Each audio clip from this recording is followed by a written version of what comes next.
رسول اللہ صلی اللہ علیہ وسلم سے کچھ باتیں دریافت کی گئیں کہ آپ کو برا معلوم ہوا، اور جب اس قسم کے سوالات کی آپ صلی اللہ علیہ وسلم پر بہت زیادتی کی گئی تو آپ کو غصہ آ گیا۔ پھر آپ نے لوگوں سے فرمایا، اچھا اب مجھ سے جو چاہو پوچھو۔ تو ایک شخص نے دریافت کیا کہ میرا باپ کون ہے؟ آپ نے فرمایا، تیرا باپ حذافہ ہے۔ پھر دوسرا آدمی کھڑا ہوا اور اس نے پوچھا کہ یا رسول اللہ میرا باپ کون ہے؟ آپ نے فرمایا کہ تیرا باپ سالم شیبہ کا آزاد کردہ غلام ہے۔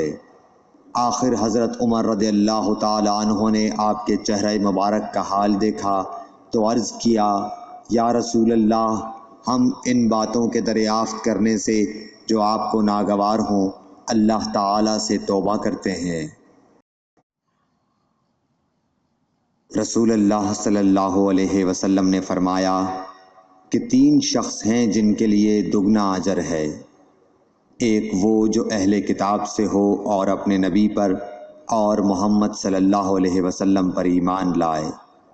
دوسرے وہ غلام جو اپنے آقا اور اللہ دونوں کا حق ادا کرے۔ اور تیسرے وہ آدمی جس کے پاس کوئی لونڈی ہو جس سے شباشی کرتا ہے، اور اس کو تربیت دے تو اچھی تربیت دے، تعلیم دے تو عمدہ دے، پھر اسے آزاد کر کے اس سے نکاح کر لے تو اس کے لیے دگنا اجر ہے۔